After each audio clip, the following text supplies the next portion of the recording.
Hi everyone, we're back at A10 Live from the Barclays Center on Atlantic 10 Media Day, and I'm joined now by Dayton head coach Archie Miller. Coach, how are you this morning? Doing well. Thanks for having me. Absolutely. Well, before we get into any additional questions, we've got one that just came off Twitter from OSU B-Ball Insider in terms of which type of, what do you think the impact of Jordan Sybert's going to be on your team this year? Well, I'm hoping it's going to be huge. You know, Jordan's spent the year off.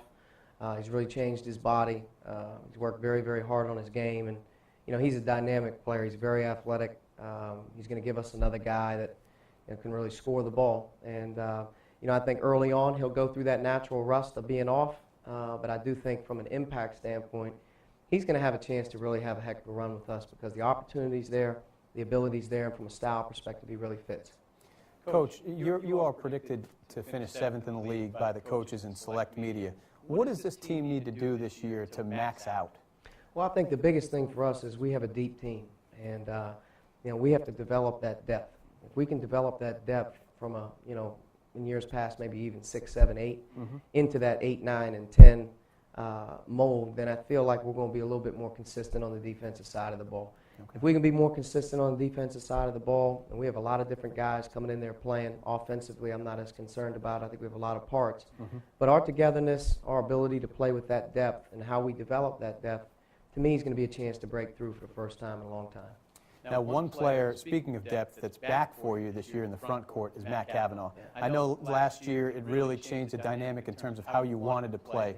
But what does it feel like to have him back and just being able to use him in different ways? Well, obviously his year away gave other guys experience. So if you look at it from hindsight, you know what we didn't have last year, we may have developed a little bit better in these other guys. But bringing him back to the fold, you have a true low post guy, a guy that's creating not only fouls, a guy that's offensive rebounding. You have a guy that can put fouls on other guys. He's as big and strong as the other guy's big and strong guy. So from that standpoint, he brings a wealth of not only experience but size and toughness to us that we didn't have a year ago. And offensively, I think he has the ability to score the ball a little bit for us as well. So we have a guy, a legitimate low post guy right now that, if healthy, knock on wood, and everything goes well, I think he has a chance to have a good year for us. Now, moving from the front court to the back court, you lose Kevin Dillard, but you've got Kari Price back, and you also bring in Scoochie Smith at the point guard spot. Just your thoughts about what those guys can do for you this year and what you're expecting from Kari in year 2 and then obviously. Well, Kari, obviously, in year 2, I'm expecting a little bit more offensive output. He's a terrific shooter.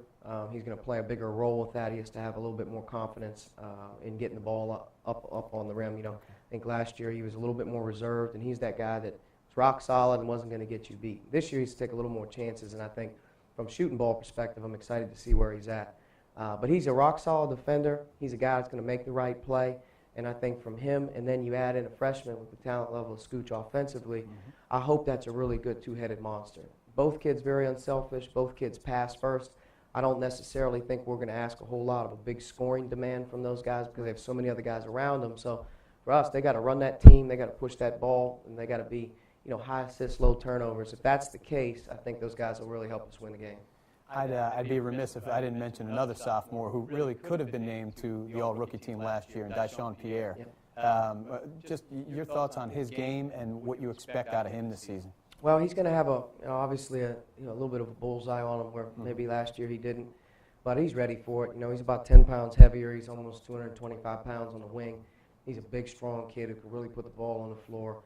And he's got a natural gift and touch. He can score the ball for us. So I think from a physical standpoint, if you looked at me in terms of a talent level, he may be one of our most talented offensive players.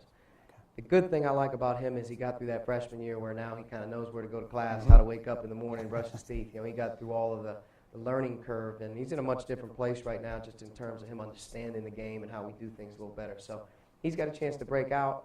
I do think that he's going to have a little bit more pressure on him to deliver it every night, but I think he's ready for it. Shifting gears from on-court to off-court or under the spotlight, great new television deal about to kick in for the conference.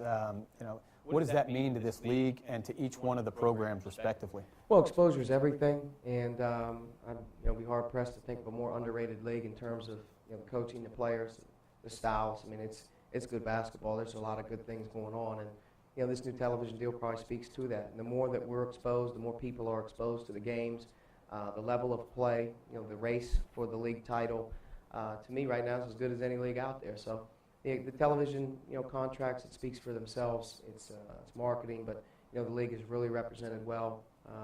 Bernie and her staff do a great job, and it's fortunate to be a part of the league because I think even with the revolving door of schools coming in and out, we're still very, very strong. And you just spoke to that, so might as well ask it. What do you feel about George Mason entering this league and Paul Hewitt, his program, what they bring? Well, obviously, I was in the ACC as a player and a coach, and Coach Hewitt was at Georgia Tech. I have a great respect for him. He's one of the best in the business, and George Mason's a great program. They've had NCAA tournament success. They got terrific players, and I think as you watch them come into the league, it'll be very similar to the VCUs or the Butler a year ago or the Davidson coming in. They fit the mold. They have great players, great talent. They have great fan support, and they're a natural fit just in terms of the region. So I think George Mason's going to do nothing but bolster what we already have.